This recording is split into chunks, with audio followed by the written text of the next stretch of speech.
저는 20대 여성으로 얼마 전에 결혼한 새내기 주부입니다. 결혼 전에는 빵집을 운영했는데 혼전 임신을 해서 결혼하는 바람에 현재는 빵집 문을 닫고 쉬고 있는 중이에요. 인재야, 이 탓은 좀 괜찮니? 요즘 김치 냄새를 아예 못 맡겠어. 뭘 먹으면 올리는 통에 어디 나가서 식사도 못하겠고 죽겠다. 죽이라도 좀 사다 줄까? 바쁜 직장인한테 무슨 그런 부탁을 해.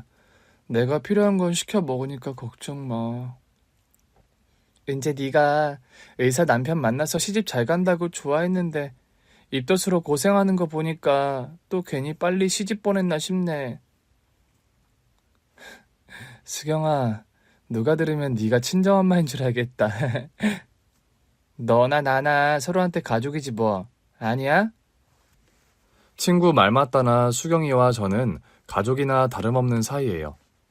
사실 저나 수경이나 부모님이 안 계시고 고아원에서 나고 자랐습니다. 어려서부터 한 고아원에서 자라다 보니 친자매나 진배 없는 사이죠. 남편은 전문의 과정을 마치고 대학병원에서 일하는 흉부외과 의사예요. 제가 운영하는 빵집이 대학병원 근처 골목에 있었는데 저의 가게 단골이 그 사람이었죠.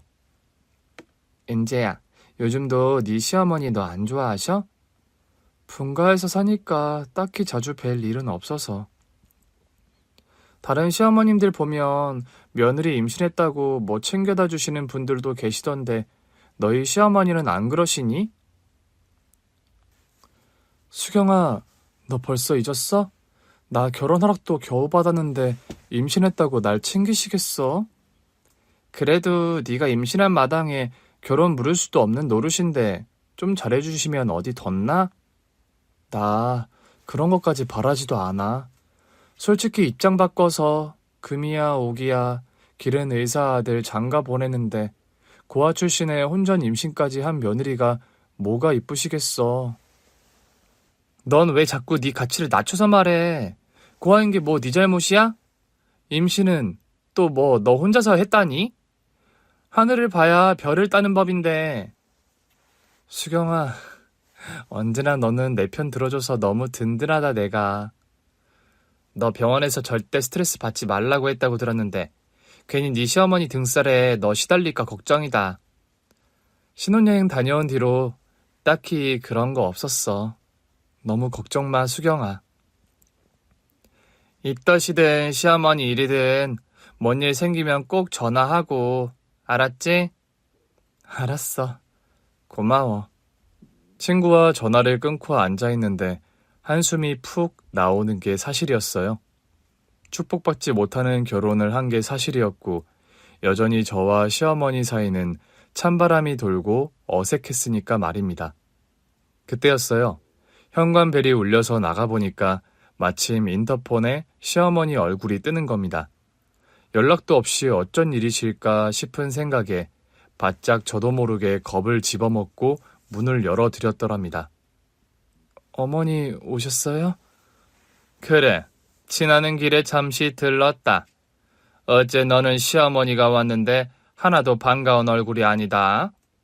그럴 리가요. 그냥 너무 갑작스레 오셔서 제가 너무 놀라서 그래요, 어머니.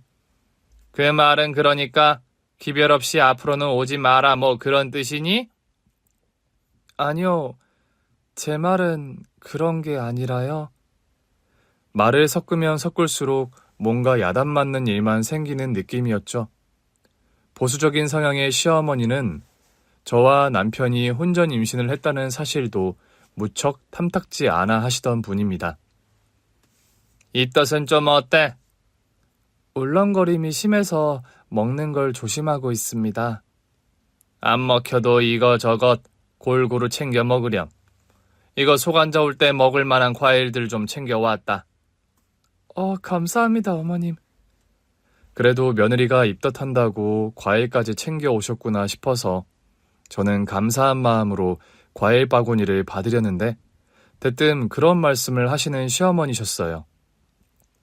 성훈이 월급 통장 네가 관리한다면서? 네, 어머니. 그럼 성훈이한테 따로 말할 것도 없겠구나. 내 아들 월급의 40% 매달 여기로 입금하렴. 그러면서 시어머니는 대뜸 문자 메시지로 시어머니의 계좌번호를 보내시는 겁니다. 성훈 씨 월급의 40%를요?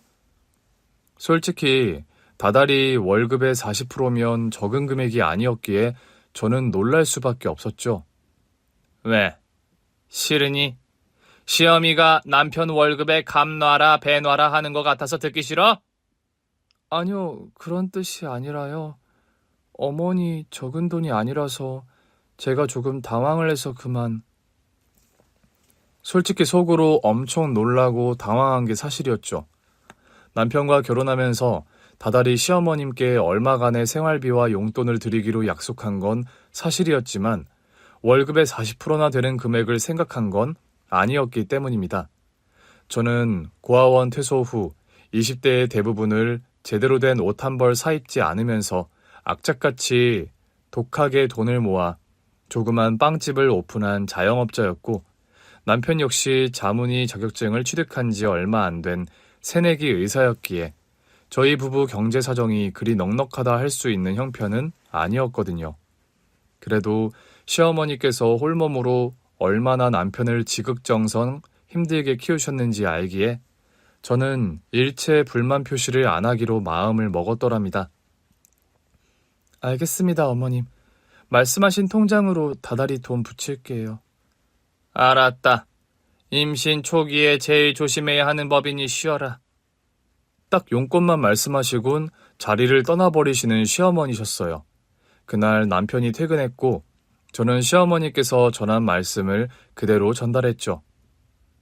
엄마가 내 월급의 40%를 보내달라 하셨다고? 아까 낮에 오셔서 그런 말씀하셨어. 그렇게 하겠다고 대답했고. 그래? 이해해줘서 고맙다, 은재야. 내가 아무래도 투잡을 뛰어서라도 돈을 더 벌어야겠네. 남편 역시 이런 방구 별 불만 표시도 없이 농담처럼 넘어가길래 저는 그 일을 더는 문제 삼지 않았습니다. 그 얘기를 들은 친구 수경이는 당연히 펄쩍 뛰었고요. 뭐? 네 남편 월급의 40%를 다달이 보내달라 하셨다고? 엊그제 와서 그런 말씀 하시더라. 너한테 의견을 묻는 것처럼 말씀하셨니? 아니, 내 의견 같은 건 중요한 분위기가 아니었어. 사실을 말하자면 거의 통보 같았다고 해야 하나? 그럼 너희 시어머니 문제 있는 거 아니니? 아니, 요즘 세상이 어느 때인데 며느리에게 아들 월급을 그리 당당하게 요구하시니? 한두 푼도 아니고 월급의 40%씩이나? 나도 놀랐어, 많이. 우리 전셋집도 대출받아 마련한 거라서 갈 길이 먼 게 사실인데. 은재 네가 부모님 도움 없이 결혼했어도 혼수며 신혼집 마련할 때 네 역할도 컸잖아. 너 20대 내내 허리 휘게 빵집 운영하며 독하게 모은 돈으로 결혼 준비한 건데. 우리 시어머님도 평생 성훈 씨 키우느라 고생 많이 하셨으니까 그 정도 드려야 하는 게 도리일지 몰라. 어머 얘, 솔직히 지금 네 시어머님이 어디 편찮으시거나 너희 부부 도움 없이 살아가기 힘든 상황도 아니시잖니. 편의점 운영하시는 사장님이라면서 어떻게 다달이 그런 큰 돈을 요구하시는 거야? 친구의 말에 저 역시 대답할 말이 딱히 떠오르지 않더군요. 친구 말만 따라 건강이 안 좋으시다거나 경제적으로 힘든 상황이셨더라면 수긍이 갔을 텐데 시어머님께서는 건강하신 데다 편의점을 운영하는 점주셨거든요.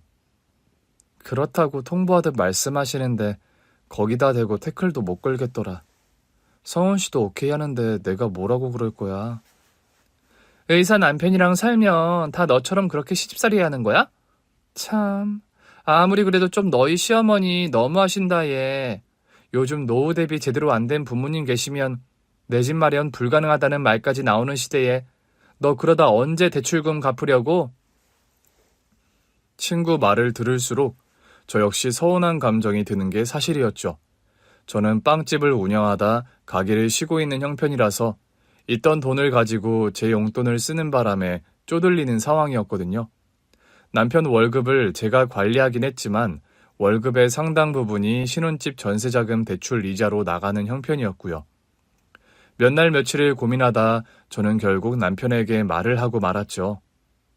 자기야, 당신 월급의 40%를 어머님께 다달이 드리는 건 좀 무리지 않아?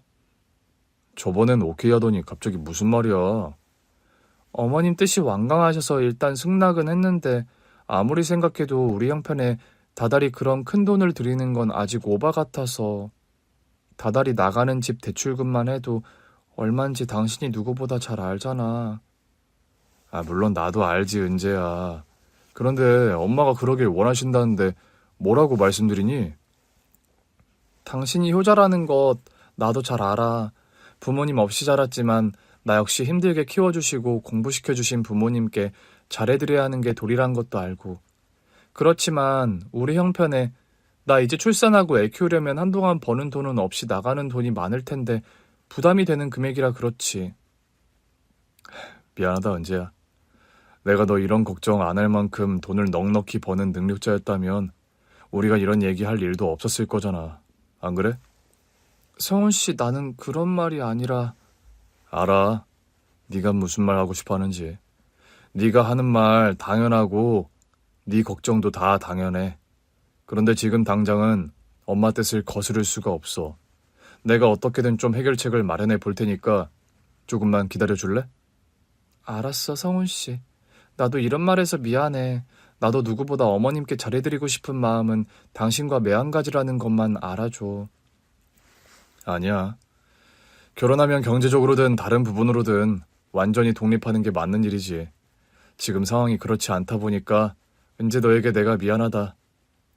남편이 제 눈치를 보면서 그런 말까지 하니까 제가 되려 미안해지더군요. 뭔가 남편이 시어머니의 재정 상황이나 뭐 그런 일과 관련해서 저에게 말 못할 상황이 있나? 그런 생각도 들더군요. 당장 퇴근해서 말할 것 같은 눈치도 아니고 남편이 일단 조금만 기다려달라는 말을 했기에 저는 더 불평하거나 캐묻지 않고 남편 말대로 일단 그냥 두기로 했지요. 게다가 입덧이 심한 데다 임신 초기라 제가 절대 안정을 취해야 하는 시점이기도 했죠. 이것저것 너무 고민하거나 신경 쓰지 말고 건강이나 잘 챙기고 무탈하게 임신 초기를 보내자는 생각으로 저는 마인드 컨트롤을 했더랍니다. 제가요, 임신을 하면서 알게 된 사실인데 선천적으로 자궁이 약한 스타일이라고 하더라고요. 선천적인 자궁 무력증이시네요. 더 위험해지기 전에 자궁경부를 묶어주는 수술이 필요합니다. 수술을 받지 않으면 유산의 위험성이 있다고 해서 얼마 전엔 자궁경부를 묶어주는 수술까지 받은 상황이었죠. 그러다 보니 집안에서도 걷는 일까지 최대한 줄이고 저는 혹시라도 유산 위험성이 있는 일은 절대 피하면서 살 얼음판 걷듯이 생활하는 중이었거든요. 이런 상태의 저를 위해 배려를 많이 해주는 남편이었죠. 자기야, 언제 아침까지 차린 거야? 내가 안 해놓으면 또 말 안 듣고 아침 차릴 거잖아. 제가 요즘 입덧이 심하고 거의 온종일 누워 지내면서도 남편 아침밥은 꼭 차려주었거든요. 남편은 늦잠 자지 왜 고위험 임산부가 아침 차리느라 동동거리냐며 잔소리를 했었고요. 그래도 병원 일이 얼마나 고된지 잘 알고 있었기에 간단하게라도 저는 아침을 차려주려고 했었죠. 그런 저를 위해 불어 일찍 일어나서 본인이 아침을 차리는 남편이었어요. 이럴 거면 우리 그냥 둘 다 아침 굶기로 해. 당신 안 그래도 잠 부족한데 새벽같이 일어나서 아침 차리려고?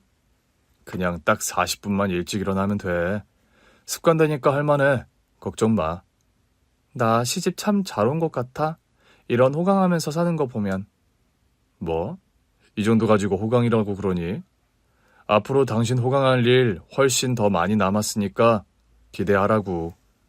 된장찌개 끓이는 법은 언제 배웠어? 내가 한 것보다 더 맛있는데? 요즘은 너튜브에 다 나오잖아. 나 맨날 병원에서 쉬는 시간에도 다음날 아침 메뉴 레시피 검색하는 게 습관이 됐어. 아유, 그러지 마, 여보. 간단하게 빵이랑 스프 같은 거 해서 먹어요. 아니야. 당신 입덧해서 조금을 먹어도 영양가 있는 걸로 먹어야 해. 참, 오늘부터 우리 엄마 이틀에 한 번 집에 오셔서 우리 집 청소해 주시기로 했어. 뭐요, 어머님이? 왜 그렇게 놀라? 요즘 당신 컨디션 말씀드렸더니 집안일 일절 안 된다고 청소 같은 힘들어가는 일 엄마가 하루 걸러 오셔서 대해 주신다는데? 어머님께서 일하시는데 내가 어떻게 쉬고 있어. 그러지 마시라고 해, 제발. 저는 상상만 해도 너무 불편하고 게다가 죄송해서 제발 관두시게 하라고 남편에게 부탁하다시피 했더랍니다. 자기야, 당신도 우리 엄마를 너무 무서워하지만 말고 좀 가까워질 생각을 해보는 게 어때? 우리 엄마 성격 칼칼하고 엄한 면이 있는 것도 사실이지만 그래도 요즘 누구보다 당신 건강 걱정하시는 분인데. 어머님 편의점 일로도 바쁘신데 우리 집 살림까지 부탁드리는 거 죄송해서 그러지.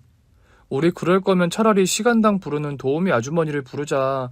돈 없어도 차라리 그 편이 마음 편하겠어, 자기야. 나도 엄마한테 죄송해서 그 말씀 드렸는데 돈 아껴서 모을 생각 안 하고 그런데 돈을 쓰려 하냐고 야단 맞았어. 엄마가 두 다리 멀쩡하고 아픈 데 없는 본인이 있는데 왜 청소하는데 사람을 써서 돈을 쓰냐고. 어머님도 참. 제 건강 상태를 걱정해서 청소와 살림을 도와주신다는 시어머님이셨죠. 사실 병원에서 극도로 몸을 아끼고 조심하라는 얘기를 들은 걸 사실이었습니다. 자궁무력증이란 게 한 번이라도 유산을 하게 되면 습관성이 되기 쉽고 제 상황이 조금만 방심하면 유산 가능성이 높은 일촉즉발의 상황이었거든요. 저는 그래서 차라리 집안을 어지럽혀 두더라도 임신이 안정기에 접어들 때까지 깔끔하게 사는 걸 어느 정도 마음속으로 포기한 상태였어요. 청소며 살림을 도와주신다는 시어머니 말씀이 감사하긴 했지만 평소 어색한 사이와 저를 며느리로 탐탁지 않게 여기시는 마음을 알았기에 영 가시방석에 앉은 기분이 들더라고요. 요즘 몸은 좀 어떠니? 집에서 조심하고 지내니까 아직까지는 괜찮아요. 사람 하나 만들어 세상 밖으로 내보내는 게 쉬운 일이 아니다. 욕실이랑 싱크대 청소부터 좀 해야겠구나. 죄송해요, 어머니. 그런 말 말아라. 청소도구 어디 보관해뒀니? 시어머니께서 몸소 욕실이며 싱크대, 냉장고 청소까지 말끔하게 해주시더니 제가 먹을 저녁 식사와 밑반찬까지 마련해두고 돌아가시는 겁니다. 어머니, 식사라도 하고 가세요. 좀 있으면 성훈 씨 들어올 시간 다 됐는데요. 저녁은 둘이서 먹으렴. 나는 또 편의점 나가봐야 할 시간이다. 시어머니께 너무 죄송하고 감사한 마음이 들더군요. 제 임신기간 내내 하루 걸러 저희 집에 들러서 청소며 밑반찬 등을 계속해서 만들어주신 시어머니셨어요. 시어머니 덕분에 저는 무탈하게 임신기간을 마치고 건강한 남자아이를 순산하게 되었죠. 그리고 산후조리원 생활이 끝나고 집에 돌아왔는데 생각지도 못한 일이 발생했습니다. 그날은 주말이라 남편도 집에 있고 시어머니께서도 손주가 보고 싶다고 오셔서 온 식구가 집에 있었어요. 저는 아기에게 모유 수유를 한참 하고 있었는데 현관벨이 울리는 겁니다. 올 사람도 없는데 누구지? 성훈아, 너 아직 은지에게 말 안 했니? 뭐라고 말을 꺼내야 할지 모르겠어서 아직이요. 그리고 다음 주에 오신다고 한 거 아니었어요? 녀석아, 내가 이번 주라 했지 언제 다음 주라 했어? 저 분명 엄마한테 다음 주에 오신다고 들었는데요. 지금 그게 중요한 게 아니니 얼른 가서 문이나 열어드려. 너는 그런 거 착각하며 어떻게 어려운 의대 공부는 한 거냐? 시어머니의 타박을 들으며 남편이 현관문을 열어줬는데 웬 처음 보는 중년 아주머니 한 분이 들어오시는 겁니다. 그런데 그 아주머니의 얼굴을 보는 순간 저는 소스라치게 놀라게 말았죠. 그 아주머니의 얼굴이요. 제가 봐도 저와 너무 똑같이 생긴 겁니다. 누구세요? 네가 은재니? 은재야, 반갑다. 난 네 엄마 최정숙이야. 그런 말을 하면서 오열을 터뜨리는 아주머니였어요. 저는 너무 갑작스러운 상황에 내가 꿈을 꾸고 있는 건가 그런 생각이 들 정도였죠. 말을 너에게 전한다는 게 자꾸 타이밍을 놓쳤구나. 그리고 미국서 병원 일정이 계속 변동이 생기는 바람에 너희 어머니께서 일 다 마치고 나면 너에게 전하라고 하셔서. 어머니라뇨? 은재야, 인사드려. 이분이 네 친어머니시란다. 저희 엄마가 살아계셨다고요? 은재야, 미안하다. 엄마가 사실은 얼마 전까지만 해도 두 다리를 못 쓰는 장애인이었다. 그런데 네 시어머니께서 우연히 날 보시고 은재 네 친엄마인 걸 알아보셨어. 그리고 집 한 채 값을 들여서 엄마 다리를 낫게 해주셨어. 저는 대체 이게 무슨 영문인지 알아먹을 수가 없더라고요. 어머니, 여보, 이게 다 어떻게 된 일이에요? 미안해, 자기야. 미리 말하려고 했는데 어머니 수술 결과가 처음부터 낙관하기 힘든 상태였어서 처음부터 말 못했어. 처음부터 모든 과정을 너에게 오픈하는 게 어떻겠냐고 서원이가 그랬는데 내가 말렸다.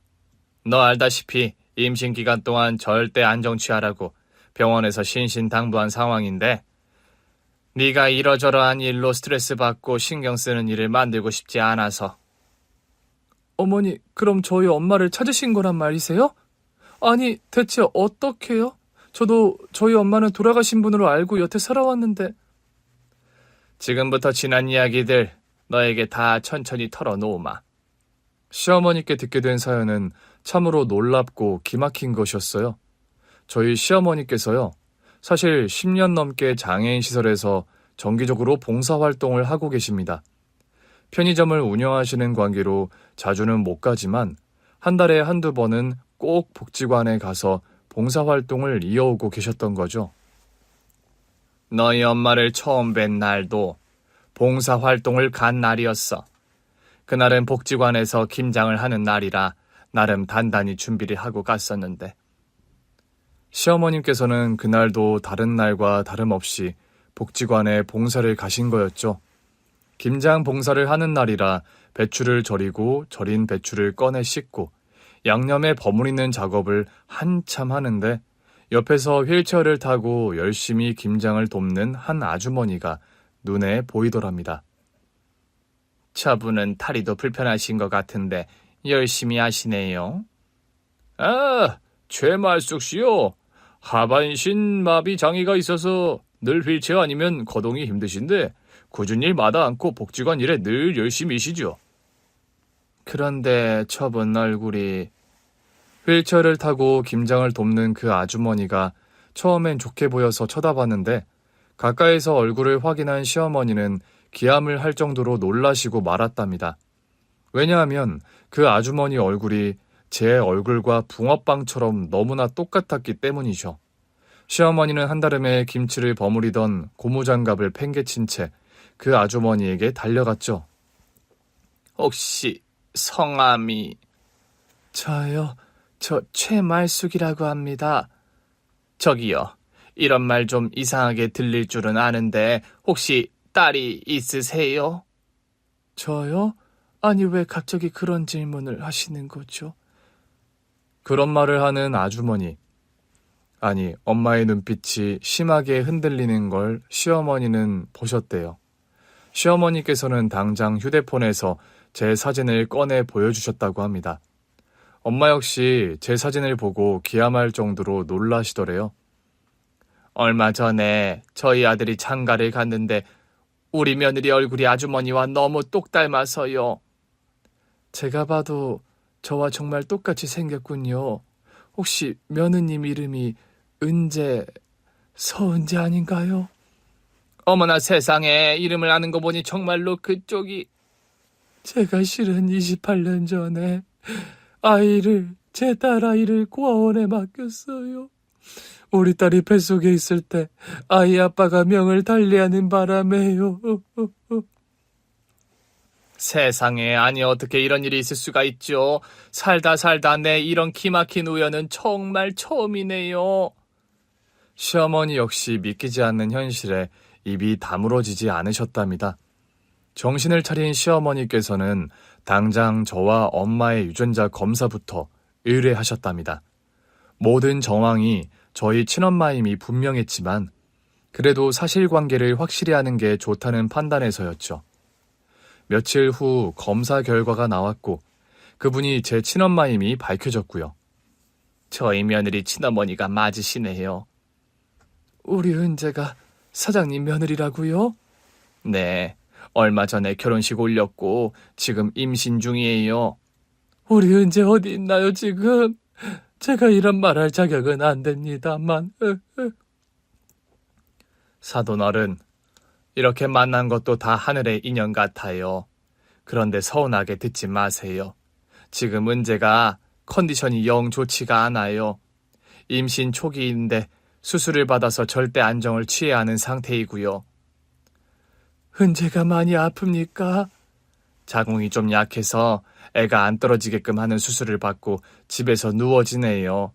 심정적인 충격이나 스트레스 절대 피하라는 말 병원에서 들었고요.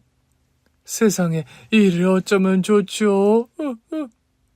너무 걱정은 마세요. 수술도 잘 되었고 안정 잘 취하고 조심하면 순산할 수 있을 거라고 했으니까요. 감사합니다, 사돈어른.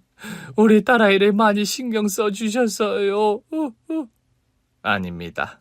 제가 혼자 힘들게 키운 아들 욕심에 저 솔직히 말씀드리자면 아이들 결혼 쌍수 들고 환영한 입장은 아니에요. 시어머니께서는 결혼 초기에 결혼을 반대했던 일들을 저희 엄마에게 솔직하게 털어놓으셨다고 합니다. 그렇다고 제가 지금까지 은재를 며느리로 인정 안 한다 그런 말은 절대 아니니 오해 마세요. 여러 가지로 부족한 저희 딸을 며느리로 받아주셔서 제가 되려 감사하지요. 제가 애미라고 이런 말씀 드릴 자격도 없는 사람이긴 합니다만. 아니에요. 사정 들어보니 어쩔 수 없는 사정이셨는데요.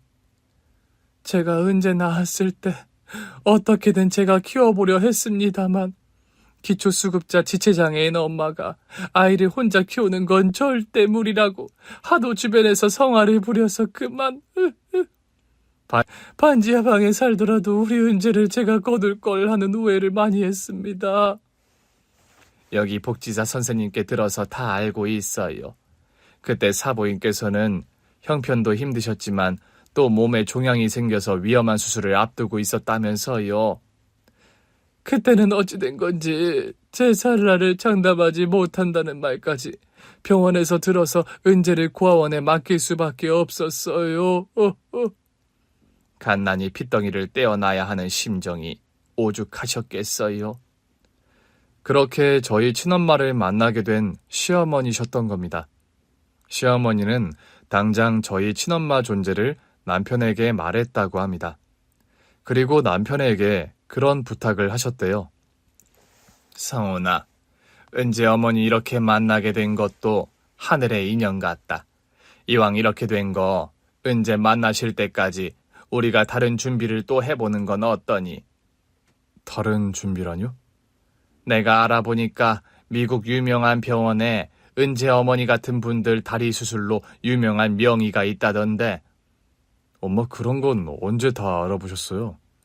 네 장모가 있는 복지관에 사회복지사와 이런저런 얘기 나누다가 알게 된 사실이다. 미국에 이런 신경마비로 다리를 못 쓰는 환자들 수술을 아주 귀신같이 잘하는 병원이 있다고 말이다. 단점이라면 수술비가 아주 비싸다라는 거라더라.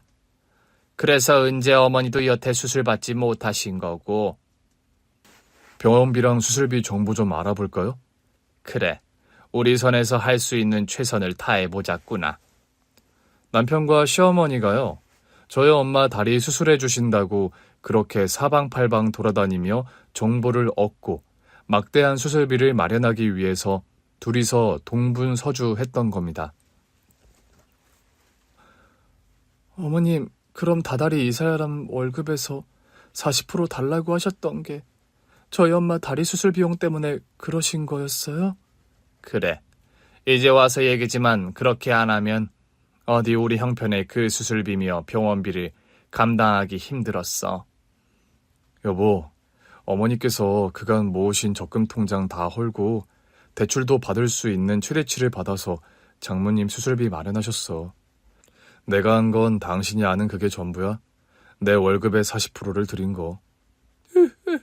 어머님, 저는 그런 것도 모르고 여태.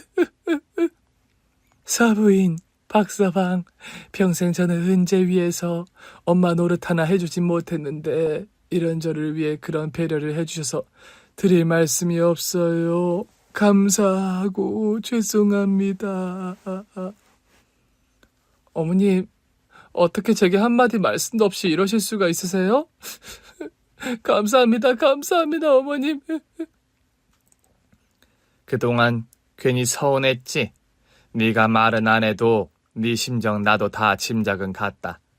그래도 이제 모든 상황이 밝혀졌으니 묵혀뒀던 오해나 앙금은 서로 다 없던 일로 하자꾸나. 그런 말을 하시면서 저를 따뜻하게 안아주시는 시어머님이셨습니다. 저는 말로 다 표현할 수 없는 죄송함과 감사함에 몸둘 바를 모를 지경이었죠. 저에게 있어서 그날은 정말이지 꿈만 같은 하루였어요. 저는 고아원에서 자라는 동안 저에게 친어머니가 안 계시다고 생각하고 살아왔습니다. 물론 세상 천지 엄마 아빠가 없는 사람은 아무도 없겠죠. 그렇지만 저는 고아원에 맡겨질 때부터 부모님에 관한 어떤 소식이나 흔적 같은 것이 아예 없었기에 저는 그냥 천의 고아 팔자인가 보다 하고 포기하고 살아왔던 게 사실입니다. 엄마에게서 듣게 된 과거의 사연 또한 가슴이 무척 아픈 것이더군요. 은재야, 이제 와서 이런 얘기 변명처럼밖에 안 들리겠지만 네가 궁금해하고 또 알고 싶어하니 말할게.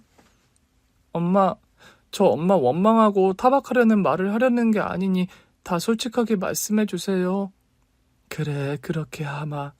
이런 얘기를 이제 와서 털어놓는다고 너에게 엄마 노릇 못한 과거가 용서되지는 않겠지만 말이야. 저희 엄마는요, 사실 날 때부터 장애인은 아니셨다고 합니다. 엄마는 5살 무렵 부모님께서 한날 한시에 교통사고로 돌아가시는 바람에 고아원에 맡겨졌다고 합니다. 그런데 초등학교를 졸업하던 무렵 수학여행을 떠난 곳에서 불의의 사고를 당한 엄마셨대요. 숙소에서 친구들과 장난을 치다가 창문에서 떨어지는 바람에 엄마는 영영 걸을 수 없는 처지가 되어버리신 거죠. 고아인데다 하반신 마비라는 상황이 어린 마음에도 감당하기 힘든 장애가 되더구나. 하루하루 버티듯 살아가던 나에게 유일한 위안이 되어준 사람이 너희 친아빠였어. 저희 아빠는 고아원에 봉사를 오는 대학생이었다고 해요. 엄마가 중학교 3학년 되던 해에 처음 고아원 봉사를 온 대학생 오빠가 저희 아빠셨던 겁니다. 말수가, 너는 왜 애들이랑 안 놀고 맨날 교실에만 틀어박혀 있니? 같이 뛰어놀지도 못하고 그냥 다 짜증나서요. 혼자 있는 게 제일 마음 편하기도 하고. 너 원래 누구랑 말하는 거 싫어하니? 네, 싫어해요. 솔직히 오빠도 귀찮으니까 저리 좀 비켜주실래요? 고슴도치처럼 뾰족하게 구는 엄마였지만 아빠는 그런 엄마의 성격을 받아주면서 봉사를 올 때마다 먼저 스스럼 없이 다가가 주셨다고 합니다. 원장 선생님께 들으니까 말숙이 너 초콜릿 만드는 거 좋아한다면서? 이거 초콜릿 만들 때 쓰는 틀이야. 이걸 왜 저한테 주세요? 너 좋아하는 일 하면서 좀 웃으면서 지내라고. 왜? 주면 안 돼? 나한테 왜 잘해주세요? 잘해주고 싶은데 뭐 꼭 이유가 있어야 되니? 저번에 보니까 너 웃을 때 참 이쁘더라. 너 웃는 모습 보고 싶어서 그래. 별뜻 없어. 감사해요, 선물. 다음에 만났을 때 나한테 초콜릿 만들어서 몇 개 주면 고맙겠다. 저희 아빠는 당시 호텔 조리학과에 다니는 요리사 지망생 대학생이었다고 합니다. 정기적으로 엄마가 지내던 고아원에 봉사를 오면서 엄마와 가까워지셨고, 엄마가 고아원 퇴소 후 성인이 된 후에는 자연스레 연인으로 발전을 했던 거죠. 엄마가 고아원을 나와 홀로서기를 할 때가 되어서는 아빠가 집을 얻어서 두 분이 함께 동거를 시작하셨다고 합니다. 말수가, 너는 초콜릿 잘 만드니까 내가 나중에 식당 열면 네가 디저트 담당하는 거야. 어때? 생각만 해도 신난다, 오빠. 나 이럴 게 아니라 제과제빵 학원이라도 다니면서 제대로 배워볼까? 그거 좋은 생각인데? 프랑스에 유명한 초콜릿 학교가 있다던데 나중에 내가 돈 많이 벌면 말숙이 너 유학 보내줄게. 그런 약속을 하며 미래의 꿈에 부풀어 있던 엄마와 아빠였다고 합니다. 가진 거 하나 없었고 초라한 원룸 한 칸이 신혼살림의 전부였지만 사랑 하나로 행복한 두 분이셨던 거죠. 그러던 어느 날 갓 부임한 중식당에서 일을 마치고 돌아오시던 아빠가 트럭에 치여 사고를 당하고 말았답니다. 당시 제빵학원을 다니던 엄마는 헐레벌떡 병원에 도착했지만 이미 아빠는 숨을 거둔 상황이셨죠. 오빠, 날 혼자 두고 떠나면 어떡해? 뱃속의 아이는 어떡하라고? 슬픔과 황망함 속에 장례를 치렀고 엄마는 망연자실을 할 수밖에 없었죠. 아빠를 떠나보낸 상황에서 엄마는 난상 끝에 저를 겨우 낳으셨다고 합니다. 우리 아기 건강한가요? 네, 예쁜 공주님을 낳으셨어요. 엄마 혼자서 아이를 키울 형편이 아니라는 주변의 만류에도 엄마는 저를 어떻게든 키워보려고 안간 힘을 쓰셨다죠. 산후조리도 책 안 끝난 상황에서 복지관에 일을 나가며 하루하루 버티듯 살아가던 어느 날 엄마는 일을 하다 쓰러지셨고 구급차를 타고 실려간 병원에서 청천벽력 같은 선고를 받아야 했다고요. 척추에 난치성 종양이 생겼습니다. 당장 수술 받으셔야 하는 위험한 상황입니다. 수술을 받으신다 해도 생존 가능성을 낙관하기 힘든 상황이고요. 네? 제가 수술을 받아도 죽을지 모른다는 말씀이세요? 죄송합니다. 저희 입장에서 딱히 드릴 말씀이 없네요. 엄마는 그때 찢어지는 마음으로 저를 고아원에 보낼 수밖에 없으셨던 거죠. 엄마의 지나온 이야기를 들으니 저 역시 너무 마음이 아팠습니다. 아이를 낳은 지 얼마 안 된 시점이긴 했지만 아이를 낳은 엄마 입장이다 보니 어린 핏덩이 아기를 고아원에 보내야 했던 엄마 심정이 어땠을지 상상이 가지 않을 정도로 억장이 무너지더라고요. 엄마, 이제 더는 과거 얘기 묻지 않을게요. 제가 엄마 상황이었다 하더라도 다른 방법이 없었을 거예요. 아니다, 은재야. 아무리 상황이 어려웠더라도 자식을 버린 부모에게 면죄부가 지어줄 수는 없는 일이야. 버리다뇨. 엄마는 저를 버린 게 아니라 조금이라도 나은 환경에서 제가 자라기를 바라신 거잖아요.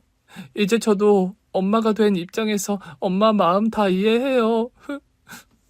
고맙다, 은재야. 그렇게 엄마를 이해해줘서. 저와 엄마는 한참을 끌어안고 오열했습니다. 엄마, 그런데 수술받은 다리는 이제 정말 괜찮으신 거예요? 너희 시어머니와 남편이 수소문 끝에 미국서도 유명하다는 명의가 있는 병원에 나를 데려갔다. 아파트 한 채 값 넘는 돈을 내 수술비에 쓰셨는데 이 빚을 대체 어떻게 갚아야 할지 모르겠구나. 엄마 말씀을 들으니 시어머니께 새삼 다시 감사하다는 마음이 들더라고요. 아기를 낳고 모유 수유가 마무리된 즈음 저는 다시 베이커리를 오픈을 재개했습니다. 여러 가지로 시어머니께 빚도 갚고 싶었고 또 저희 엄마가 초콜릿 만드는 일을 계속 해오셨기에 엄마와 함께 베이커리를 운영하기로 한 거였죠. 은재가 빵집 운영을 한 게 다 사부인 피를 이어받아서였네요. 저야 그냥 복지관에서 초콜릿 만들어 파는 정도였죠. 은재가 솜씨는 훨씬 더 좋아요. 모녀지간에 같이 일을 하게 되다니 저 역시 너무 보기가 좋네요, 사부인.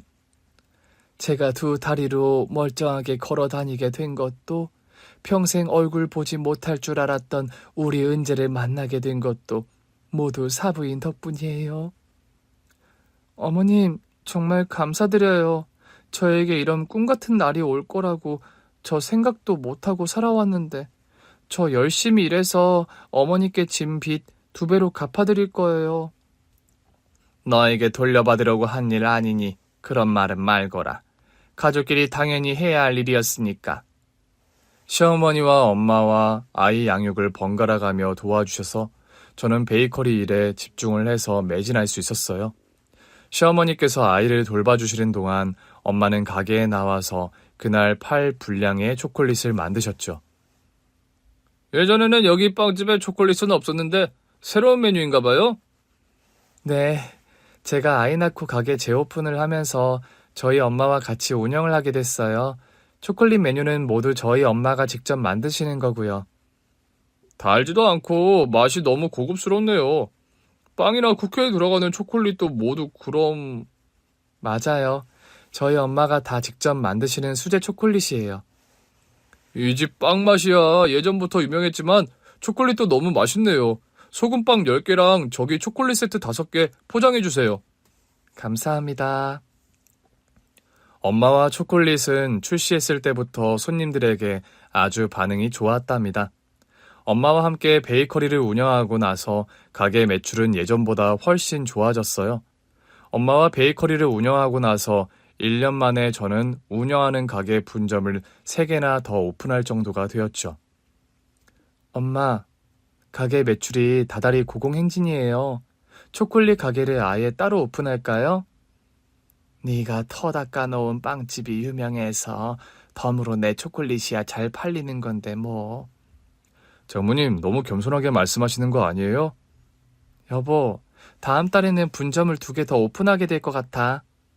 이러다 우리 진짜 부자 되는 거 아니야? 남편이 농담처럼 하는 말이었지만 정말 저희는 예전보다 경제적으로도 훨씬 여유 있는 형편이 되었습니다. 베이커리 운영을 하면서 돈을 좀 벌게 되자 저와 엄마가 제일 먼저 한 일은 시어머니께 예금 통장을 선물해 드린 일이었어요. 시어머니 생신을 맞아 가족 식사를 하는 자리에서 엄마와 저는 그 예금 통장을 시어머니께 드렸죠. 아니, 이게 무슨 통장이에요, 사부인? 저 다리 수술한다고 사부인께서 마이너스 통장 만들어서 그간 생활하신 거에 대한 보답이에요. 어머니, 진작에 갚아드렸어야 했는데 죄송해요. 통장을 열어보신 시어머니께서 깜짝 놀라시더군요. 아니, 그런데 금액이 왜 이렇게 크니? 사부인 수술비에 쓴 돈보다 훨씬 더 큰 금액이잖니? 어머니, 그간 쌓인 이자라고 생각해 주세요. 마음 같아서는 더 드리고 싶었지만 아직 그만큼밖에 못 드려서 죄송해요.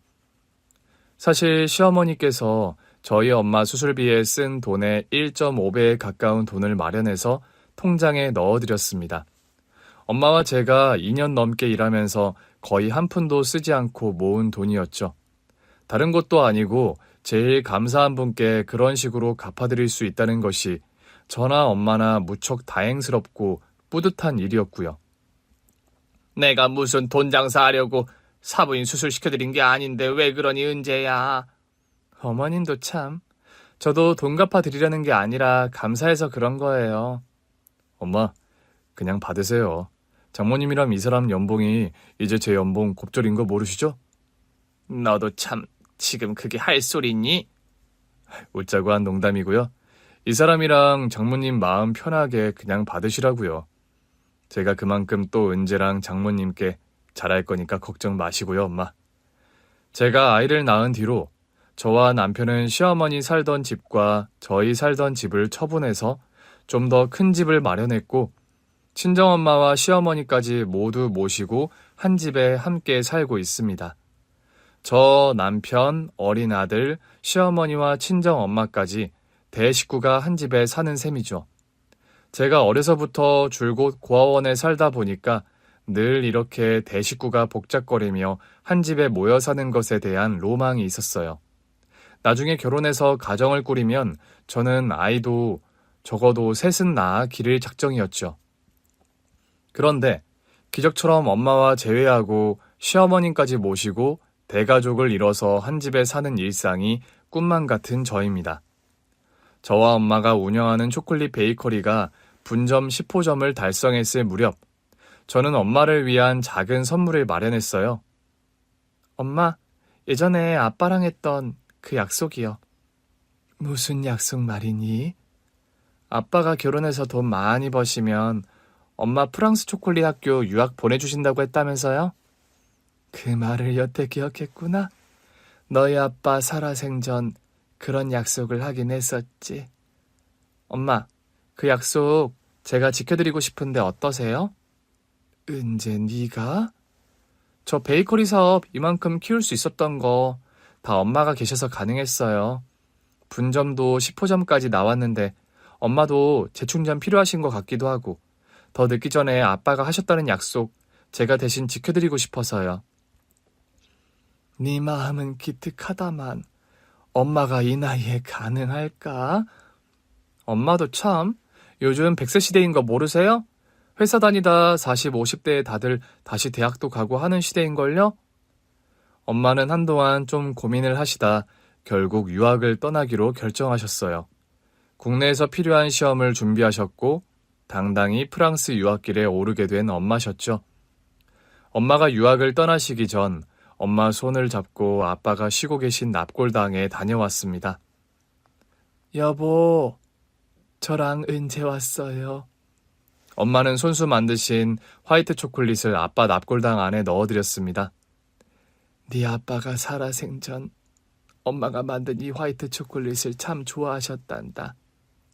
아빠, 엄마 다음 주에 프랑스 유학 떠나세요. 아빠랑 약속하셨던 초콜릿 디저트 전문 학교에 엄마가 합격하셨거든요. 당신이 보내준다고 약속했던 유학을 우리 딸 은재가 보내주네요, 여보.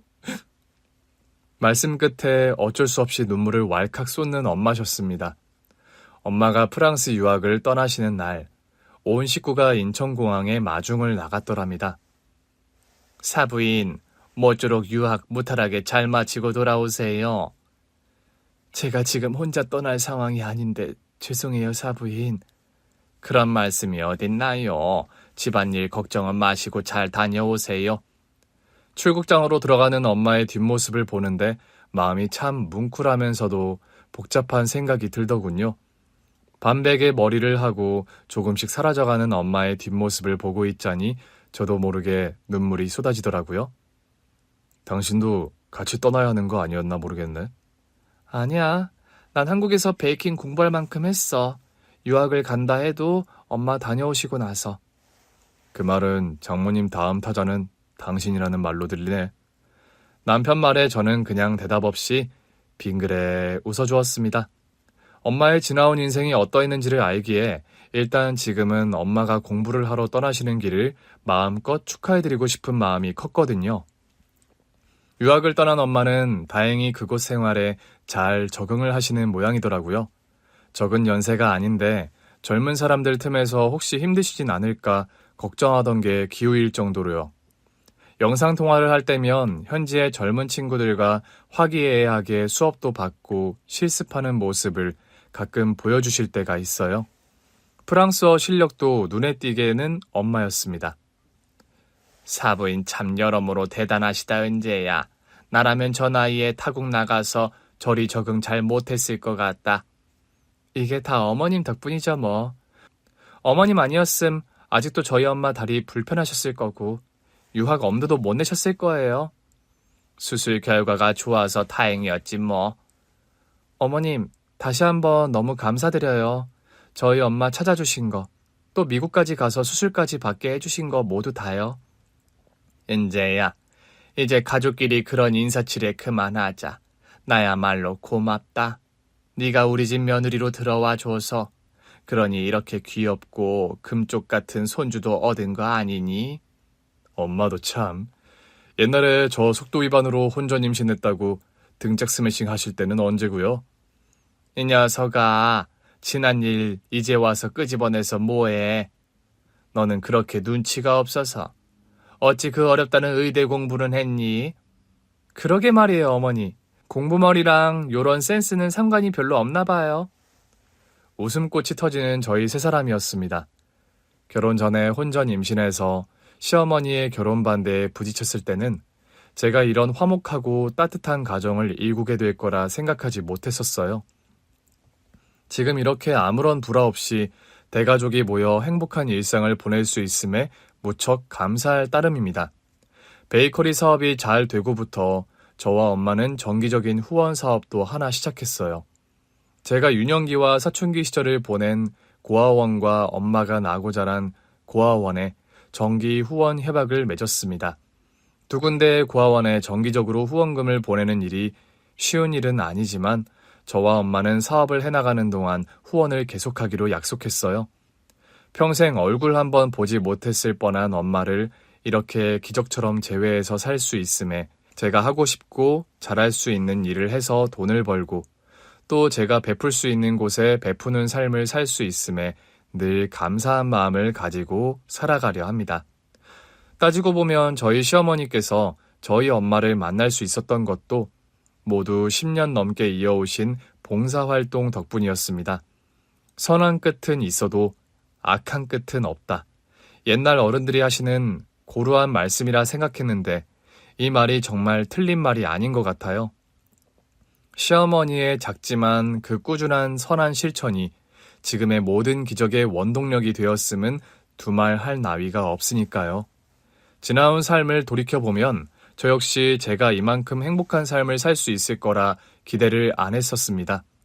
부모님 그늘 없이 억척스레 살아오다 보니 늘 애정결핍에 시달리던 과거의 저였죠.